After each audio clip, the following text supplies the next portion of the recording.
The beginning of a game is crucial. Not only does it introduce the characters and setting, and establish the tone for what is to come, but it also must teach the player how the game works, the controls, the core mechanics, the types of interaction that will be encouraged or discouraged, the nature of the conflicts ahead, and so on.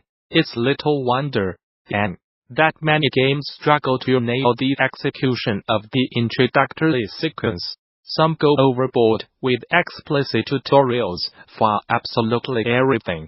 Others swing to the opposite extreme, and assume that players will intuitively grow with controls and systems, or just a splash button layout on the loading screen. Men simply start too slowly. They do a fine job of teaching the systems, but forget to establish a reason for the player to bother learning them. First levels are hard. That's why we reached out to a number of developers to ask for examples of games that do them well.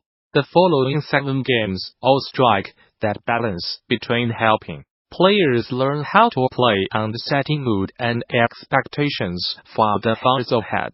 Nintendo has a special knack for accessible game design, and its flagship series is one of the very best at providing lessons through play. In the original Super Mario Bros., players quickly stumbled onto the core mechanics in the first few seconds. Through experimentation, the D-pad makes Mario move.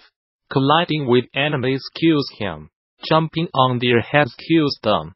The Nintendo 64 game had an extra pickle to contend with, though it was likely to be the first polygonal 3D game that most people had ever played. And as such, they had to learn how to manipulate the camera, and it was essentially an open world, so they could do whatever they wanted. Nintendo's solution was simple.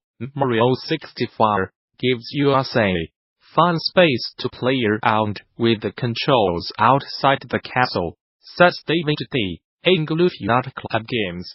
He also notes that the Bob-omb battlefield is an amazing test of all the platforming elements you need to get through the entire game. In its carefully crafted open-world fashion, this early stage also guides the player while arresting it by step through every mechanic and design concept they need to know in order to complete the game.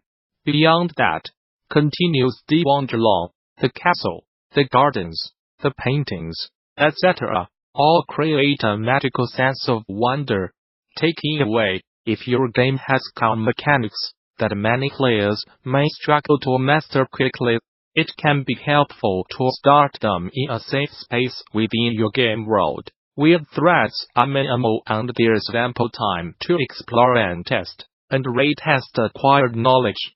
D'Angelo believes that its Resident Evil 4's opening level that elevated it above other entries in the survival horror series.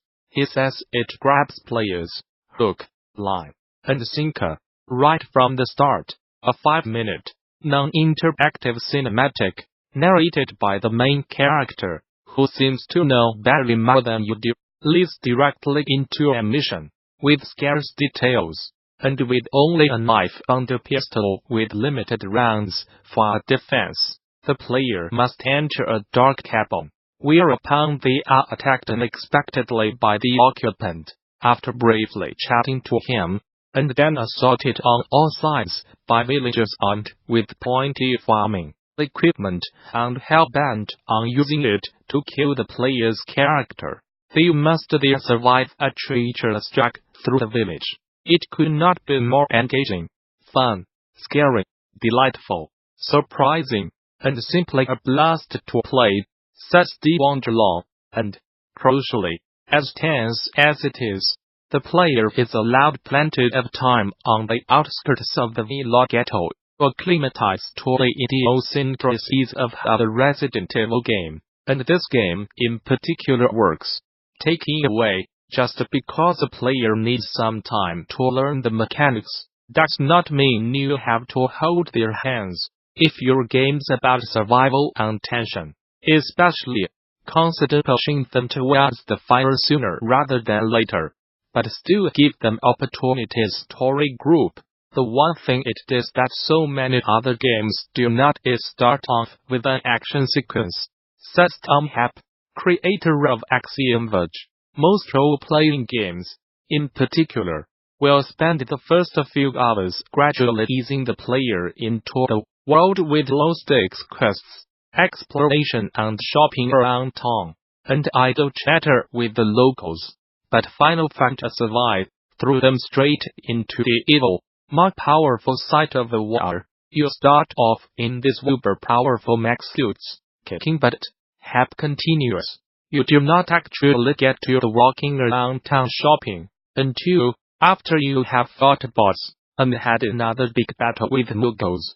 The player gets to learn the car mechanics while in control of the mechs. Switch sides to a thief come resistance fighter. They master the basic battle system while fleeing the evil empire's forces with the injured slave girl who was in one of those mechs. Straight away, it sets up the tone, the story, two of the central characters, and the moral complexity of the game. I always thought it was a lot like James Bond, or Indiana Jones, where it starts off at the climax of some previous journey, so you are not snoozing waiting until you can pick up the first sword, or whatever. Happ concludes. David D. Angelo makes similar points about Final Fantasy V, which also throws the player straight into a mission that sets up story intrigue, teaches the new battle system, and makes the player feel like a veteran rather than a novice. Taking away, sometimes it's easier to relate to the story when you play as a bad guys first. Often it's easier to learn mechanics when you have room to fill without a game over screen. And usually a story is more interesting if it begins with the climax of some previous journey its characters have been on. The Mega Man games have always been fantastic at teaching players new concepts as they go. Each game shows the player, through strong level design, how things work, then tests their understanding, then ramps up the challenge. But Mega Man X, the Super Nintendo spin-off of the main series, is a particularly good example. It's more complex than its predecessors, yet it manages to teach the player nearly everything they need to know in the first few minutes. Once the player figures out how to move, they find that they can only go to the right because of natural obstacles. Then they are hit by a fast-rolling spike that does not take much health off unless they jump over it, which is required to not be killed by the next foe who shoots stuff. This foe is too big to jump over, but it can be shot, and the player knows Mega Man can shoot stuff because he did that when they pressed a button on the title screen to begin the game, and so it goes on, teaching the player everything they need to know.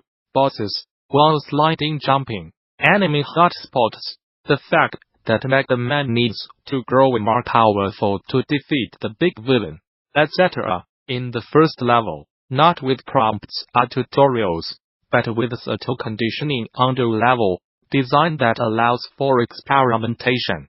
D'Angelo recommends watching YouTuber Egoraptor's video comparing the original series with Mega Man X for a deeper breakdown. Discussion of the introductory level begins at the 6-minute mark. Taking away, you can enable players to teach themselves all of your mechanics, and make the first level function as a tutorial, without any explicit tutorializing, simply by crafting a world that provides clear visual auditory feedback and shows that something is possible shortly before the player needs to learn it. Robin Hunicke Funomena says, she's a fan of Thumper's onboarding.